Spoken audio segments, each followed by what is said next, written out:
Nous arrivons donc au terme de ces États de la France. Il est une personnalité qui a été en fait au cœur de nos débats pendant toute cette journée. Et c'est le président de la République. Son élection a suscité d'immenses espoirs et de grandes attentes pour l'attractivité du pays. Emmanuel Macron avait participé à 2 reprises aux États de la France dans le passé, lorsqu'il était ministre de l'Économie et des Finances, et vous le savez, il ne pouvait être avec nous aujourd'hui. Mais il a tenu à nous adresser un message, et je suis très heureux d'accueillir parmi nous Emmanuel Miquel, qui est le conseiller entreprise, attractivité et export du président, et qui va nous livrer le message d'Emmanuel Macron. Emmanuel Miquel, c'est un plaisir de vous avoir aujourd'hui parmi nous. Je vous laisse la parole à la tribune.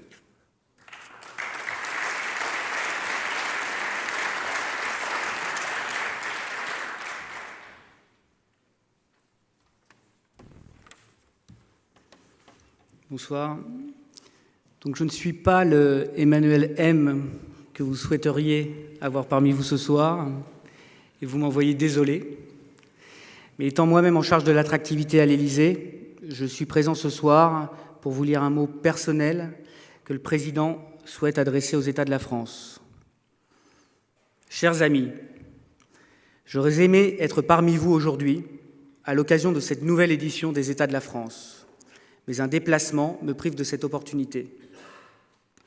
Pour avoir participé à plusieurs reprises aux États de la France, je connais le rôle capital que les hauts responsables de sociétés multinationales que vous êtes jouent pour promouvoir la France auprès de leur maison mère, afin que celle-ci fasse le choix de notre pays pour y investir et y créer des emplois.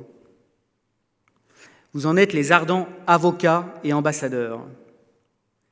Cette mission est plus que jamais essentielle, car, alors que d'autres pays ont fait des choix inverses, la France, en chassant les vieux démons souverainistes et populistes, a décidé de s'ouvrir au monde et ainsi de s'offrir une formidable opportunité pour son attractivité.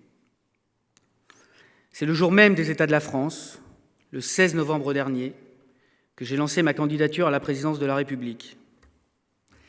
Depuis, l'attractivité est devenue l'un des fondements des transformations économiques que nous menons. Le gouvernement a commencé à répondre à nombre des attentes des États de la France.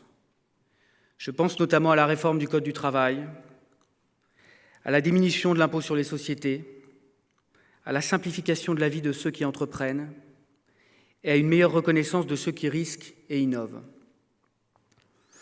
Nous souhaitons installer un nouveau paradigme économique et je sais pouvoir compter sur vous pour promouvoir la France auprès de vos maisons mères, pour qu'elles fassent plus fréquemment et plus intensément le choix de notre pays pour y développer leur présence. Il en va de notre prospérité, car vos capitaux, s'ils sont étrangers, créent de la richesse française. Notre pays, dans un monde qui, ailleurs, souvent, doute, a fait le choix de croire en son avenir. Je sais que cette année, les États de la France ont décidé de consacrer leurs recommandations à gagner la guerre des talents. Sachez que j'y serai attentif, car nous devons convaincre notre jeunesse que la France est une terre féconde et prometteuse pour ceux qui veulent réussir, et les talents étrangers que notre pays est devenu the place to be. Osez en France, osez la France. Tel est le titre que les États de la France se sont donné cette année.